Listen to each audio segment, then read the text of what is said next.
Welcome back to Questing Beast, I'm Ben. Today we're taking a look at Dark Age Feudal Lords, which is, in my opinion, one of the great gems of tabletop gaming. Kind of a lost gem, in fact. This was a collectible card game that was originally published in 1996. It ran for one set and then died, and hardly anyone knows about it except me and a few other diehard collectors. Why are there diehard collectors for this old game? Well, it's not really so much about the gameplay, which is fine. It's a little bit janky. We'll talk about it. It's really because of the art. This is one of the most beautifully designed card games I have ever seen in my life. And I have spent an unreasonable amount of time and effort collecting every single card from this set, except for one, which we'll talk about. And we're going to go through all of them today. I'm especially excited to show you the amazing weapon cards, which we'll see at the end of this video, which are some of the best designs for items that I've ever seen for a card game. You'll see what I mean when we get to it. But first, a quick shout out to today's sponsor. This video is sponsored by the Pack Mule Ultimate Inventory System. Tired of writing and erasing equipment on your character sheet? Use this set of over 1,200 beautiful cards covering every single item in D&D 5e. Tracking equipment like potions, scrolls, and ammo has never been easier, and the rules for each item are printed right there on the card. Everything is even stored inside a faux leather book of holding to make gameplay even easier. Log in up to half off at launch for just $1. Reserve your spot before the products go live using the link in the description below. All right, let's dive right in and take a look at some of the main cards that we find in the game. These are the leader cards. There are 9 main leaders. You're going to have one of them for each of your decks. For example, we have the Warhead leader. Let's try and zoom in right there. You can see that this one is designed by Brom, and that's because Brom not only did about 25% of all of the art in this game, he was also the main art designer and the world builder for all of it. Brom, of course, was also the main designer for all of the art in Dark Sun, the famous D&D post-apocalyptic setting. And this is a similar setting, although not quite as fantasy flavored. It's more Mad Max flavored. There's 9 main factions in Dark Age Feudal Lords. The Bad Docs, the Hoodoos, the Mercenaries, Scar Gang, Survivalists, Warheads, War Knights, White Reavers, and Witnesses. The leader kind of represents you. You're going to have that in front of you at all times. And you're going to use your leader in order to recruit more basic characters who are actually going to go out there and fight for you. This game is very dice driven. You can see down here there's 2 d6s. So you're going to be rolling randomly for how much leadership and how much supply you get every round. Those are your 2 main resources.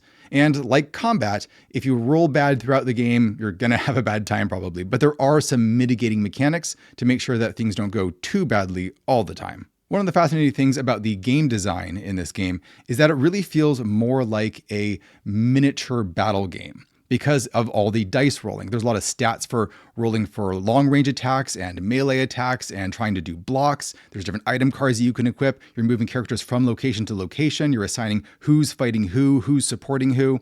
So it feels more like a miniature game. And later on, this was adapted into a miniature game after the card game failed.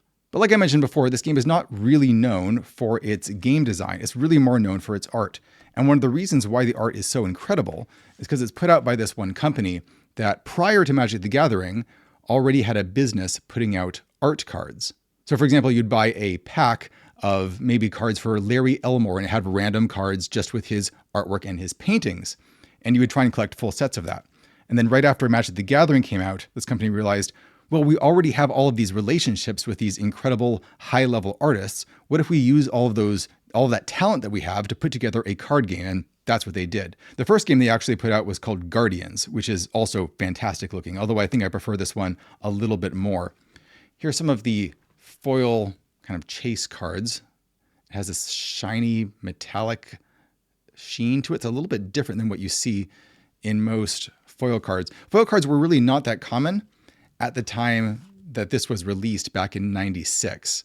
So that was kind of unusual by itself. You can see that I'm missing one card right here. This is one of the promo cards I'm missing, and it's actually so rare that no one online seems to even know where it came from. So I don't feel too bad about missing out on it, but hopefully I will get it someday. It's called Efficiency Bot. These location cards are really important. You'll have one of them for your deck, just like you have one leader. And they give you 3 different locations, in this case, Sewage Plant, War Shelter, and Killing Grounds. And your opponent is going to be trying to invade and take over these 3 areas. And if they sack enough of them, they'll get enough victory points to win. But battles at each of these different locations have different modifiers. For example, in this one, no block dice are rolled during close combat, so it'll be a lot bloodier of a battle. All of the artwork throughout this game just has a level of dedication and effort put into it that's incredibly hard to find these days. You can see that the card design also emphasizes the art as much as possible. As much room as they can possibly give to the art is given to it, and the text is often squeezed a bit down there on the bottom. It also has this unusual templating where a lot of the text is vertical on either side. I think that's just so that they can make the art even larger. Besides Braum, one of the artists that you might notice throughout this card game is actually Tim Bradstreet. And if you're not aware of him, he was probably most famous for doing a lot of the character art in Vampire the Masquerade. And he does a lot of the more realistic images throughout here. It has a bit more of a, comic book look to them, but not in a cartoony way. More like something you would find in Vertigo comics back in the 90s. Tim Bradstreet also did some of my favorite art in games like Shadowrun, like this image right here, which is just so much fun to look at and tells you so much about the game. But one of my favorite artists from this set is actually one you don't hear about all that much, which is Phil Hale, who has this very distinctive style that feels like maybe it should be more in an art gallery than in a fantasy collectible card game. As you can see, there's a wide variety of art styles that are used in the game, but it comes together really well into this coherent look, which I think is really down to Braum's art direction. There's so much fantastic implied world building in this card game. There's very little, if any, flavor text. Really, you have to kind of pick up what this world is about, what's going on there, by just examining these huge images which portray the world so vividly. As far as all the stats on the characters go, it's actually a little bit interesting. The first one is their life total, so that's how many wounds they take before they die.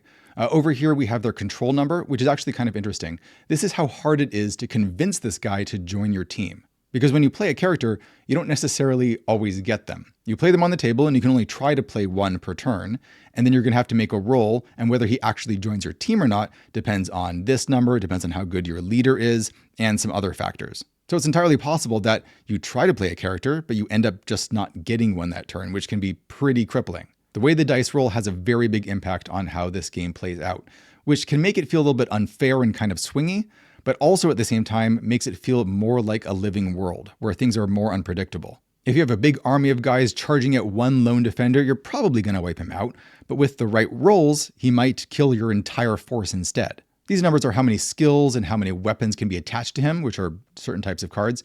Down here is the actual combat system. So this first number, it just says 13, which means that that's the number you have to roll on 2d6 in order to do any damage in ranged combat. So it's basically impossible for him to do that unless you get a bonus somehow. This middle section is for close combat, and you notice that there are actually 4 numbers in there. When there's a string of numbers, there's a really interesting rule that takes effect. Let's say you want to make a close combat attack with this guy. Again, you roll 2d6, and let's say that you roll 11.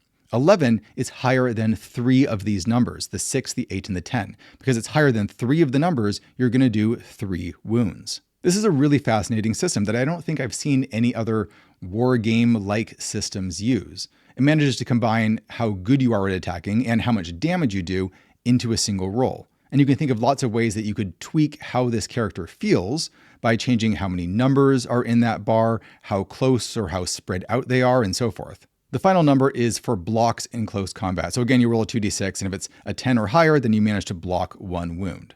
Now, I'm not going to go through all of the rules because there are kind of a lot of them, although it's really not that complicated of a game once you see it actually in play. But if you want to see a game in play, I recommend you check out the Covenant YouTube channel, where they did a demo game of playing one starter deck against another, and you get the sense of it pretty quickly. The rulebook is actually surprisingly good, especially for the year in which it was published, where a lot of the rulebooks were just terrible. But it does leave out one really important rule, though, which is that for the first 3 rounds of the game, no one is allowed to make any attacks so that you can build up enough troops. The fact that it leaves it out is actually a huge problem, because without that rule, whoever gets some characters on the board first is just going to rush the other side, sack a lot of their lands, and win. So keep that in mind if you ever try and actually play this game. The art not only looks fantastic on all these cards, it just has so much attitude too. You can feel the personality and the distinct style of each artist coming through. One of the reasons why I wanted to collect all these cards is basically to make it a kind of art gallery that I can flip through and just inspire me when I'm thinking about world building. Now, this game only had 1 set that was ever released, which makes it relatively easy to collect. There was a planned 2 more sets that were going to come out afterwards. Actually, what's interesting is that they weren't really sequel sets. They were separate games. The second one was going to be called Dark Age: The Brood, and the third one was unnamed. But the idea here was that each of these were really separate games and their mechanics were pretty different from each other, but the combat systems were compatible. So if you had a deck of feudal lords and someone else had a deck of the Brood, which was more mutation and monster themed, you could still play these decks against each other because the rules for beating each other up were pretty much the same, whereas the rules for controlling your side and playing cards would be quite different. From what I understand, a lot of the art and design for the Brood was already finished, but no one's ever seen it, which is a huge shame because I would have loved to see what they came up with for that. Another thing that strikes me about the art on so many of these cards is that they don't immediately look like game art. Oftentimes they feel like the cover art that you might see for a fantasy or a science fiction novel. Remember that this was the mid-90s. There weren't a lot of just dedicated game artists, I don't think. Most professional artists and illustrators were working in the fantasy and sci-fi genres, broadly speaking. And as a result, a lot of the art feels like something that you would see on a book cover or maybe on a poster in your dorm room. One funny thing about all these cards is that although there are, instants and then there's characters and there's supply cards, lots of different types of cards, you can tell that the artist mostly just liked drawing characters. And so there's pretty much a portrait of a character on virtually every card. This means that no matter what type of card it is, they can be used as character portraits, especially if you're running any kind of Mad Max or post-apocalyptic style game. Like, look at this piece by Tim Bradstreet. This isn't a stereotypical character of any kind. This is a very particular person. And by looking at it, you can get a sense for her personality, who she is, maybe even what she wants. Now, if you want to start collecting this yourself, there's not a lot of options out there anymore. It's mostly eBay, or maybe some Facebook groups that could sell it. It is a lot of fun to crack open old packs of these cards and see what's inside, but probably the most effective way is to try and buy whole collections or whole sets from people who are selling off what they have. That's mostly what I did. It is a bit of work organizing everything, but that's also kind of the fun part. Another thing I love about this game is despite the very grimdark, bleak future, it definitely has a sense of humor about itself. All of these victory cards are cards that you can play at the start of a battle between some of your characters, where you think you can pull off a special trick, which will give you some bonus victory points, and they all have goofy names. Like if you want to try and cancel an opponent's victory card, you might play Ain't No Big Thing. Or maybe if you think that your opponent's victory card is actually a bluff, because you can put down a different card that's not a victory card and you flip it over to see if it was after the battle, you could say, nice try, French fry. But for me, perhaps the most fun thing about this game is these incredible weapon cards. What you might notice by looking at them is that these are not illustrations. These are not paintings. These are photographs of props. Every single one of these was hand assembled and cobbled together from junk so it looks like a real artifact that you would find in the Dark Age Feudal Lords universe. Isn't that just amazing? You can see all the different pieces, how the artist assembled them together, and it makes the world feel like such a concrete and real place. Are there any other CCGs that have tried something like this? I can't really think of any off the top of my head.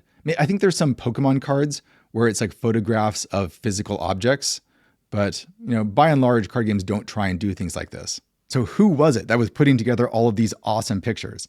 Well, the credit down here is Higginbotham. And you might not know who that is, but you almost certainly have seen his work before. And that's because Higginbotham was the guy who created all of the covers for D&D 3rd edition.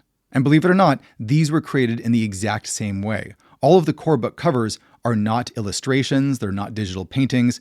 These are physical objects that this artist created out of scrap and out of pieces of things he had lying around, and then he photographed them, and then they were made into the cover. It's one of the coolest projects out there. If you don't believe me, you can go to his website and you can see all of his prototypes, and you can see 3-dimensional pictures of him putting this stuff together, and you can see what it actually looked like. It is so cool. I remember when I was a kid, I hadn't played Dungeons & Dragons, but I had seen the 3rd edition covers at bookstores, and it was these things that really sold me on the magic of role-playing. Because they look like actual wizard's tomes. They look like in-world objects, and I wanted to own them just for that reason. We need to bring stuff like this back again. We need to rehire Higginbotham to make some more awesome covers for D&D and for other card games.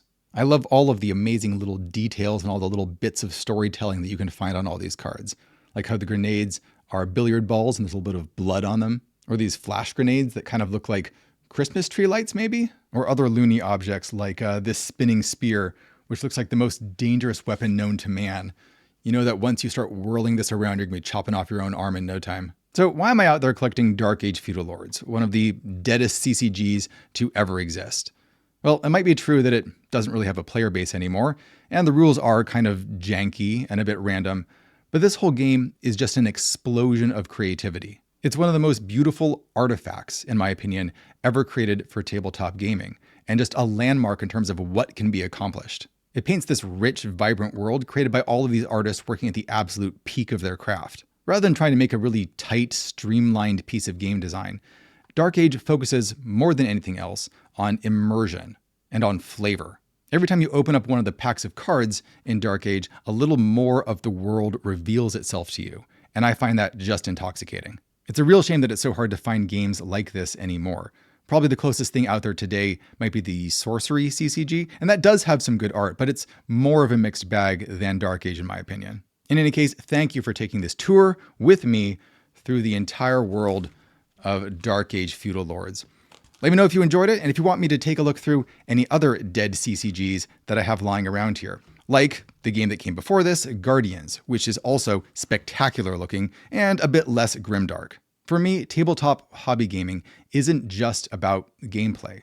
A lot of it is opening up your imagination and experiencing worlds and vistas that you would never have imagined yourself. And for me, Dark Age has done that better than any other game. Thanks for watching, everybody. I'll see you next time.